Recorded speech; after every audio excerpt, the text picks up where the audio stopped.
m'appelle Kessie. Mon pays est caractérisé par une population très jeune. Nous représentons environ 72% de la population sur 5 millions d'habitants. Et malheureusement, la dernière crise que nous avons vécue a complètement mis à plat le tissu de la jeunesse centrafricaine. Et nous nous retrouvons dans une situation aujourd'hui où 80% de mes pairs cherchent quotidiennement du travail. Nous souffrons de la consommation excessive de drogue liée à la pauvreté, liée au chômage. Nous manquons d'accès à la santé reproductive et sexuelle. Voici la situation dans laquelle se trouve la jeunesse centrafricaine aujourd'hui. Et nous comptons sur vous pour changer la situation en travaillant en partenariat avec nous. Pour y remédier, les agences du système des Nations Unies en République centrafricaine se mobilisent autour d'initiatives conjointes dont beaucoup d'entre elles sont liées à leur mandat spécifique. Environ 42 groupements de jeunes bénéficient de l'appui de la FAO pour remettre les jeunes au travail. Pingbana Maboko, implanté à Boirab, un quartier populaire de la capitale, permet de réinsérer quelques 100 jeunes filles et jeunes garçons déscolarisés.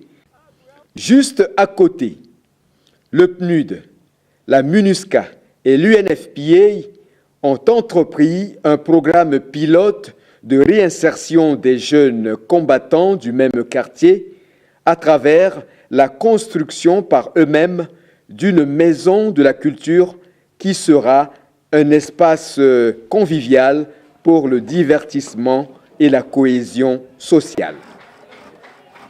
Mathilde y est recrutée et exerce comme peintre et superviseur du magasin. Sur ce chantier, elle est une véritable animatrice car, en plus de ses atouts manuels, elle constitue un maillon important pour la motivation et la mobilisation de l'équipe.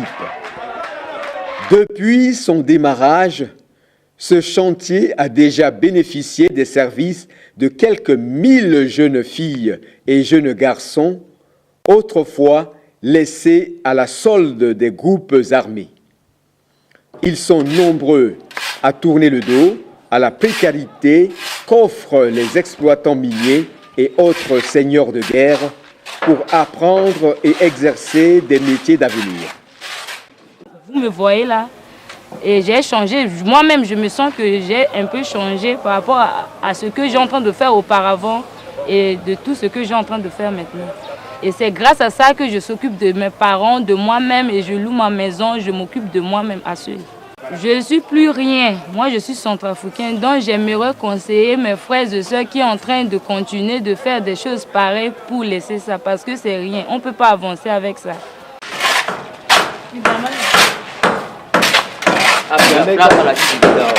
Je suis la maman de Mathilde, qui est mon premier enfant. En 1990, j'étais en collège. Et à l'époque, on ignorait tout de ce qu'on appelle la contraception, planning familial et autres. Alors, de ma première aventure amoureuse, j'ai tombé enceinte. Mathilde est née et papa et moi, nous étions très heureuses. Il y avait la grève à l'hôpital et j'ai accouché sans l'assistance d'une sage-femme. Quelques mois après, l'usine où mon mari a travaillé a été pillée et il s'est retrouvé dans la rue. Pour faire vivre la famille qui commençait par s'agrandir, j'étais obligée de revendre les produits dans la rue de Bangui. À la naissance de mon deuxième enfant, Mathilde a été tombée gravement malade. Le docteur m'a dit qu'elle développait la tuberculose. car elle n'a pas vacciné à la naissance. Mathilde est restée à la maison pendant beaucoup des années. Car quand elle a voulu recommencer l'école, les enseignants étaient en grève et l'école était fermée. Comme moi, Mathilde a aussi commencé par vendre dans la rue. En 2013, avec l'arrivée de Seleka, notre maison a été détruite. Beaucoup des gens sont morts. Ma fille a eu une blessure au pied. On nous a dit que c'est une balle perdue. Et ceci l'a poussée à se venger. Elle a milité avec les jeunes du quartier qui se sont organisés pour assurer notre défense. Maintenant, elle sort de la maison tous les matins pour aller travailler sur le chantier et nous ramener de quoi à manger. J'ai pris pour que le malheur ne lui arrive pas, car je n'ai pas de force pour sortir, aller vendre. Du fait de l'insécurité persistante dans les régions du pays, il est pour l'instant très difficile de repliquer ce programme à l'intérieur du pays. Mais dans la périphérie de Bangui et plus précisément à Zila, la communauté internationale, à travers l'initiative connue sous le nom de Ezingo, promeut la récupération des adolescents et jeunes désœuvrés et déscolarisés, comme c'est le cas avec le Centre Jeunesse Pionnière Nationale, JPN.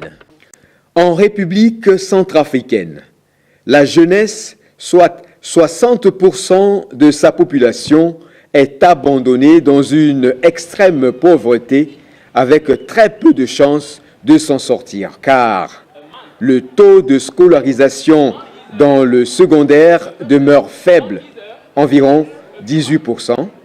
Seulement 15% des jeunes connaissent leur statut sérologique, alors que le taux de séropositivité chez les adolescents est de 4,9 selon l'enquête par GRAP à indicateurs multiples MIC de 2010, l'un des plus élevés d'Afrique.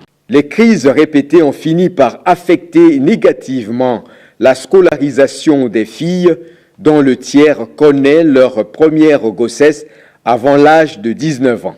Au niveau des adolescents, le taux de grossesse avoisine 45% parce que l'usage de la contraception est encore faible, alors que 68% des jeunes filles sont mariées avant l'âge de 18 ans.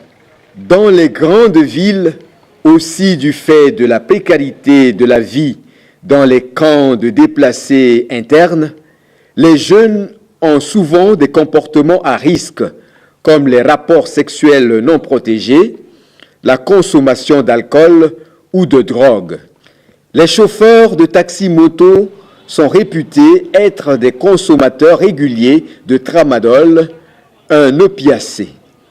En l'absence des opportunités de pratiquer ce métier à haut risque, plusieurs d'entre eux se livrent à des métiers de circonstance tels que la vente à la sauvette, la friperie, le petit vol, ou deviennent tout simplement les enfants de la rue.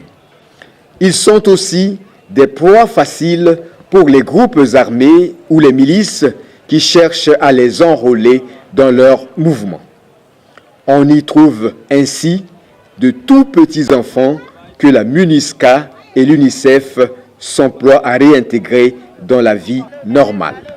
Des mesures tendant à les éloigner de ce cercle vicieux sont en chantier et connaissent déjà des résultats appréciables au niveau des adolescents. À travers le Conseil national de la jeunesse, l'UNICEF et l'UNFPA ont développé le concept du talent des adolescents. Les deux institutions ont aussi initié conjointement la campagne nationale de communication pour renforcer les capacités de 20 000 jeunes à la promotion de la paix et de la cohésion sociale, la réhabilitation de 10 maisons des jeunes, la formation professionnelle pour 1000 jeunes, la construction de 12 centres de santé visant spécialement à assurer l'accès des jeunes aux soins de santé. De toute évidence, l'implication et la participation des jeunes doivent être un élément essentiel pour le relèvement de la Centrafrique. Les jeunes et les adolescents sont souvent invisibles, que ce soit dans les discours ou dans les statistiques. Ils ne sont pas pris en compte ni dans les programmes destinés aux enfants, ni dans ceux destinés aux adultes. Ne pas prêter attention aux besoins des jeunes, c'est risquer d'en subir les conséquences en termes sociaux, économiques, politiques et sanitaires. Sans éducation, les adolescents sont plus à risque de pauvreté et de marginalisation. Ils sont aussi moins bien armés pour éviter les risques d'exploitation, d'abus et de violence. Nous avons besoin que ces partenaires puissent vraiment nous donner les moyens conséquents. Parce que sans ces moyens conséquents, nous ne pouvons pas réussir ce pari qui est de réduire d'abord dans un premier temps les violences afin que toute la jeunesse puisse circuler librement, avoir accès à l'éducation, avoir accès dans des diverses activités pouvant l'aider à s'épanouir. Donc nous avons vraiment besoin que nos bailleurs puissent continuer ou du moins encore donner un peu plus pour que nous puissions vraiment atteindre ces objectifs qui est d'avoir la paix dans notre pays. Depuis l'arrière-pays, nous jeunes centrafricains exhortons tous ceux qui décident de l'avenir de notre nation à poursuivre le processus de sortie de crise de façon durable et transparente, à soutenir les stratégies nationales visant à renforcer la participation de la jeunesse au processus national de paix, de sécurité, avec un accent particulier sur les jeunes déplacés et réfugiés pour leur retour, à soutenir techniquement et financièrement la formulation du document stratégique pour le relèvement de la RCA, porté par le gouvernement pour la construction du pays dans les 5 prochaines années, à prendre en compte le document de programme conjoint d'urgence, fruit d'une approche intégrée, holistique, issue de la réflexion portée par la jeunesse centrafricaine elle-même et les partenaires techniques et financiers sous le leadership du gouvernement. Si nous voulons une Centrafrique stable et prospère, donnons du travail à la jeunesse. For a better Central African Republic, let's give an opportunities to young people.